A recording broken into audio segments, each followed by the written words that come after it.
I love that I have sponsors for this podcast because that means I get to make a lot more episodes. Now, we all know that healthcare costs are a challenge for most Americans. But what you may not know is that members of Medi-Share save up to 50% or more per month on their healthcare costs. The typical family saves up to $500 per month. If this is your first time you are hearing about Medi-Share, here's a quick summary. It is an affordable, ministry-based alternative to health insurance that allows members to share one another's medical bills, offers access to 900,000 plus healthcare providers, and has a proven 25-year track record. They have a huge community of over 400,000 members nationwide that is there for you when you need it the most. Medi-Share is not insurance, and their members say it's better. If you want to start saving hundreds of dollars per month, you need to take a look at Medi-Share. It only takes 2 minutes to see how much you could save. Check out Medi-Share today. To quickly see your savings with Medi-Share, text John to 474747. Now remember, there's no H in John. It's text JON to 474747. That's JON to 474747. Thanks. Hey everyone, and welcome to the All It Takes Is a Goal podcast. I'm your host, Jon Acuff, and I love goals.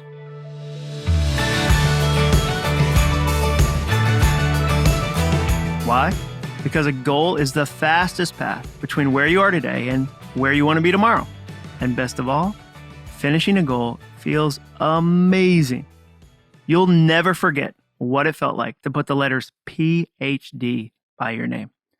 You'll never forget what it felt like to take your family out to dinner without moving money around from different accounts first.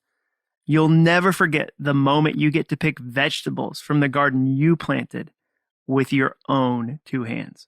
That's why restaurants have their first dollar bill framed behind the cash register. It's not about the amount of money. It's about what that money means.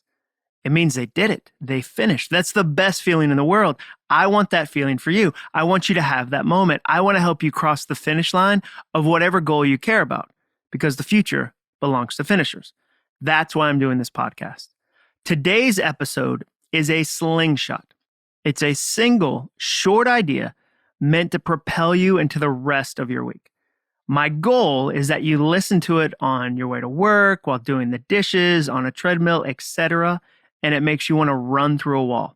I'm talking full-on out Kool Aid man, smashing through whatever obstacles you're facing. So, no pressure, right? Cool. Let's jump right in.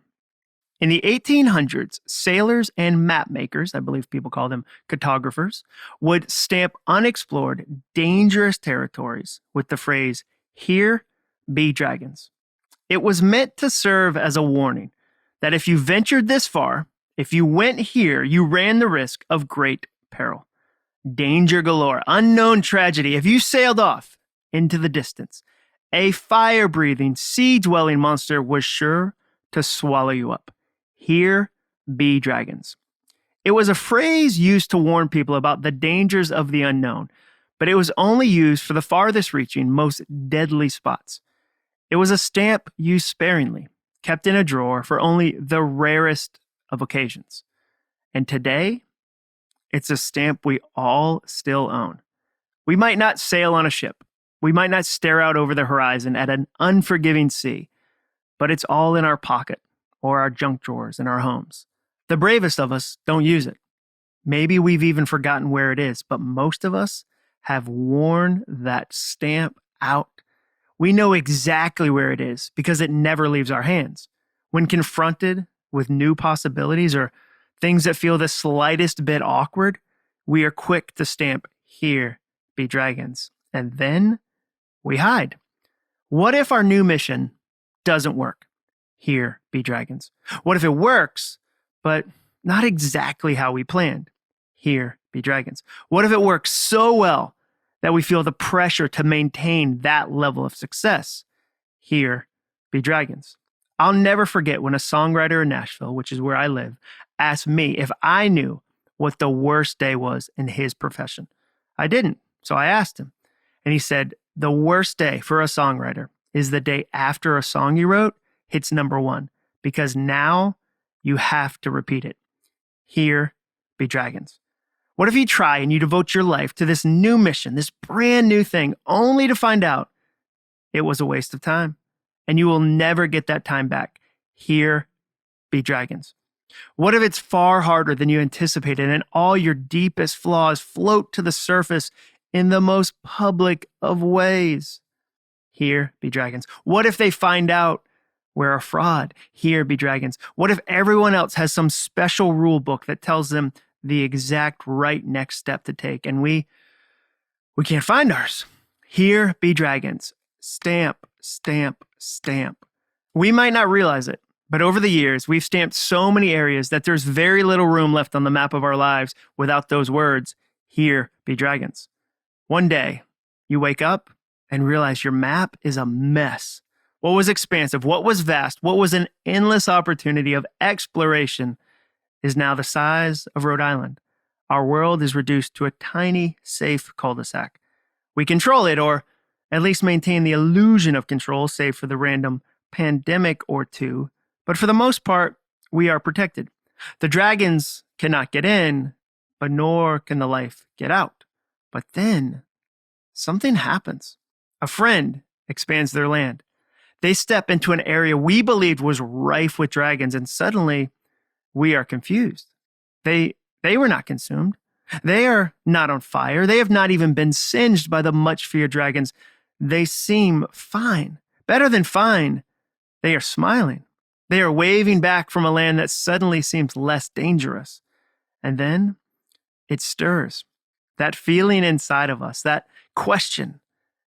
If they can do it, why can't I? Perhaps they have something I don't possess. Perhaps they are brave beyond measure. Perhaps they are networked to the hilt. Perhaps they came to this planet with skills and talents you could never hope to acquire. And so you wait. One more day, one more month, one more year, one more spin around the cul-de-sac. But then something else happens. You hear a song. You see a film. You watch a bird that weighs an ounce climb 100 feet into the air in your backyard. You visit the ocean. You listen to a Porsche growl past you like angry art, and something stirs inside you once again. You take your map back out and you wonder, are there really that many dragons? Have you ever even seen one? That question is a punch to the gut because you know the answer before it even leaves your lips. You haven't. In all your years refusing to climb into the boat, you've never once even glimpsed the tiniest portion of a real dragon. You've heard about them. In your cul-de-sac, they're a popular topic of conversation. People who use stamps are quick to tell other people how many dragons there are. Fear, after all, is contagious. A well-placed dragon story in childhood, a seemingly friendly word of caution as a young adult, a question that really isn't a question at a dinner party from a neighbor. It all adds up over time. Dragon gossip is perhaps more powerful than the dragons themselves. And now that you think about it, haven't you heard about somebody who once got destroyed by dragons? Isn't that all the proof you need? A friend of a friend of a friend told you a story. Maybe somebody tried, just the once, but they tried. They embarked on an adventure and they returned bloody. That will happen to me, you think. That same thing, only it will be worse. But those stupid birds, that sunset, that song, that friend who dares believe that they and you are meant for more, that tiny little spark inside, it won't leave you alone. So you decide to make a start of it.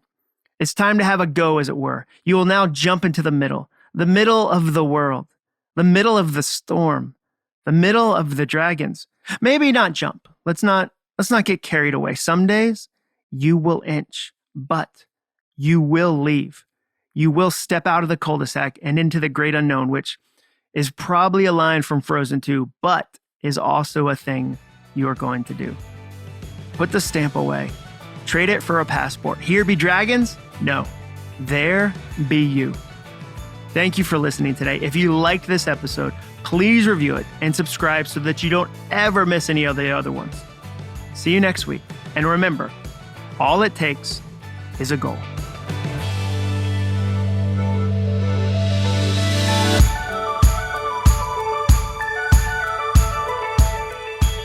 This episode of the podcast was brought to you by Metashare, Text Jon, Jon, to 474747 for more information. Huge thank you to Metashare for sponsoring it. Jon to 474747. Thanks for listening. To learn more about the All It Takes Is a Goal podcast and to get access to today's show notes, transcript, and exclusive content from Jon Acuff, visit acuff.me/podcast. Thanks again for joining us. Be sure to tune in next week for another episode of the All It Takes Is a Goal podcast.